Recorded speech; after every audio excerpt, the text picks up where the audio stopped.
Aloha, welcome back. So project that I'm going to be working on over the next couple of weeks is kind of fixing up the inside of this 74 Volkswagen. Before I got it, it had quite a bit of water damage in the inside. The door panels and all the wall panels got a lot of moisture in them, and they started curling up, and they were pretty badly damaged. So my idea is, after looking at the price of replacing all of these, I think they want like $800 or $900 for a new set of panels for the inside of the bus, which I definitely can't afford. I'm gonna build them myself. So the idea is I'll be taking these ones off. This one's actually in pretty good shape. It's just the bottom that's got some water damage. It's kind of peeling up. I'll be taking these off and then using the old ones to trace onto what I originally got was Luan. This is like a door skin, very thin, and this is for the other side actually here, and I'll show you that in a second. But I was able to trace that out and then cut it out. I'm going to be dyeing them, just using or staining them using some black, just so they match the original. It's not going to have the vinyl coat, so I'll stain them and then put a couple of coats of like probably a satin finish sealer on them, and I'll just try and match what I have going on in the rest of the bus with the stock panels. Okay, so first step, you're gonna pop these off. They have little clips on them, and try and do it so that you're not damaging the panel. They come off pretty easily.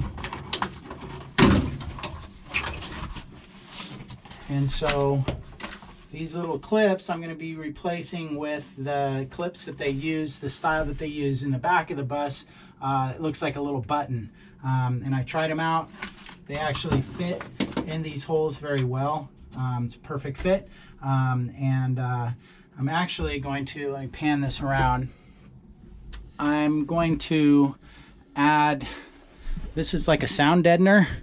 And I'm going to add that to the panel in there just to kind of quiet it down, maybe give a little bit of R value. I added some here to the wheel wells in here. So I'll clean that up and then work on tracing the panel out, and I'm going to show you the process here. So as you can see, this is just totally rough cut. It hasn't been finished yet at all, or sanded or anything, but just to check the fit, I can kind of set it in place and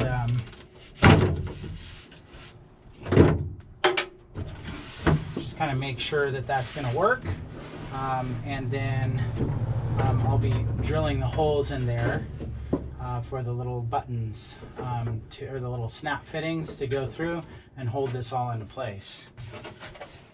And I'll show you what a final result looks like.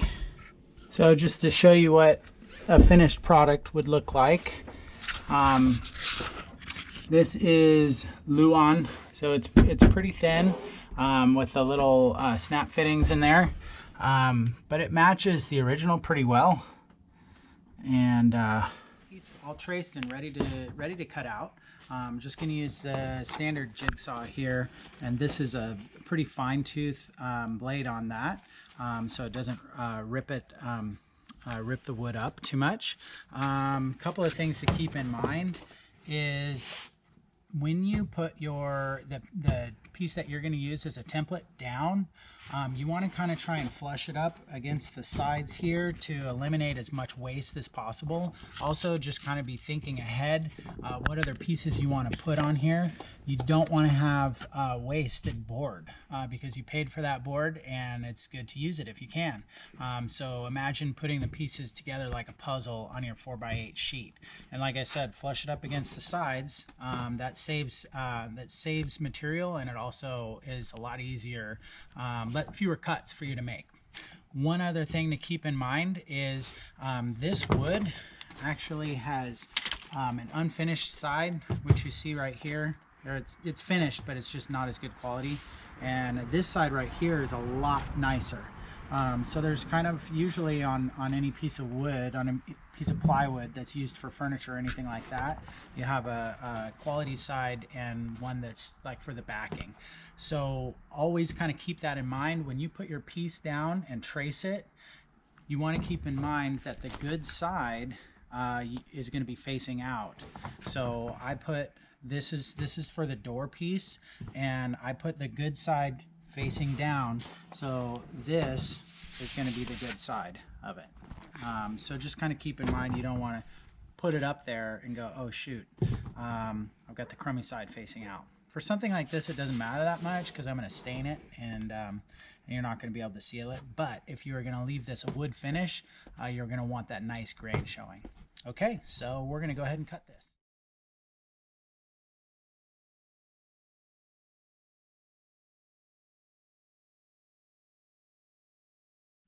All right, so here it is all cut out. Like I said, this is for the door piece. The next step for me is going to be just kind of sand this. I'm going to stain it black, and then I'm going to go ahead and seal this. Put a couple coats of like a flat or maybe a matte finish to hopefully match what was in there originally. So that's that piece. So I've got my piece all cut out, and I've even drilled the holes. Basically what I did to figure out where the holes went is I held it up in place and just kind of peeked behind there, kind of lined myself up, put 1 or 2 holes in, and then pushed the little the connectors through just to kind of hold it in place. And then I went around, peeked, did a small hole first and then a larger hole, and then I was able to kind of locate where the holes were. So I wanted to drill those first, and now as you can see, I've got some rough edges here, and I just want to hit this with some sandpaper.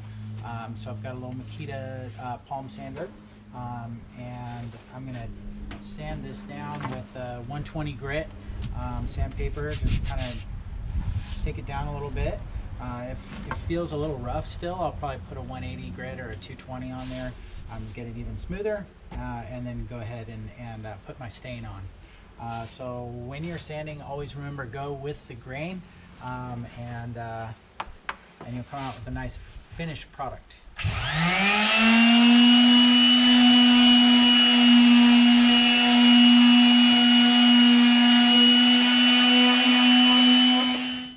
So I finished with the sanding. I'm happy with the finish on it. And just kind of keep in mind, before you put the stain on there, you want to hit this with a brush or something, get all the dust off. You can see there's a lot of sawdust left. If you have a little tacky cloth, it's good to use that. If nothing else, just hit it with a fine broom or a hand broom, and you'll be good to go.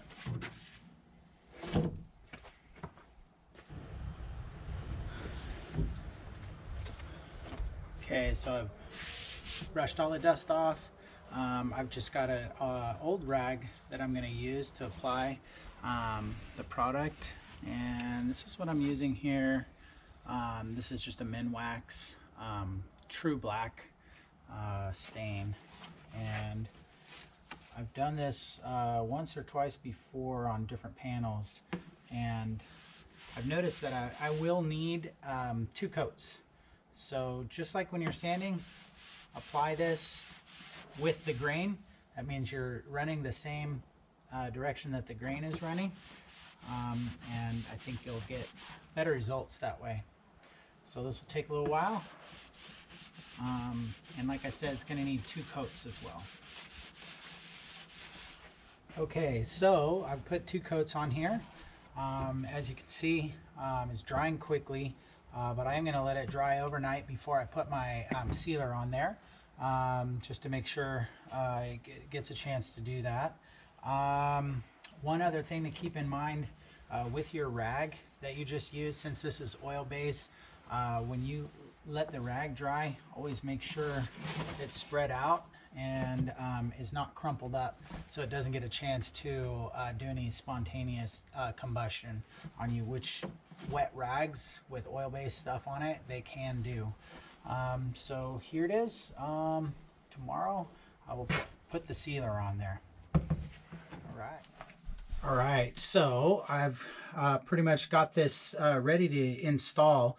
I put 2 coats on the front facing part of it and 1 coat on the back just to seal it up from any potential water damage if any water gets behind there. This is the product that I ended up using. This is Helmsman. Really good product. It is oil-based, so you want to make sure to paint this outside where you have some good ventilation. I ended up with a clear satin, and I wanted to get this because it's sunlight UV resistant, and this is obviously going to get some sunlight in here. So basically this is what it looks like. And then I used these little push rivets.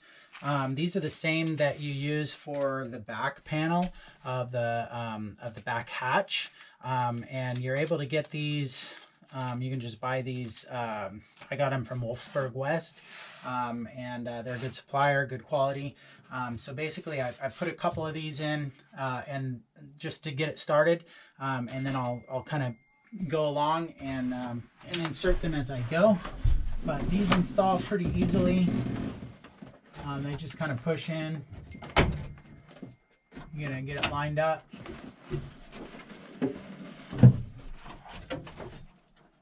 Make sure you center it above the hole, and then just push and snap it in, just like that. And I'll go around with the other ones. And we're good to go. All right, so I'm all done. I've got this installed. It came out pretty good, a nice clean look. I like the way those push rivets look with the steel or the polished face. I'm sure you could get them black or paint them black if you didn't want them to stand out. I kind of like the look of it, but not too bad of a project, not too hard, and you can do the other ones as well. Like I have a few more to do. But hopefully that was helpful for you and you're able to make your own and save some money and have some fun doing it. And if you don't like black, you could always stain it in different colors too, or leave it in clear wood as well.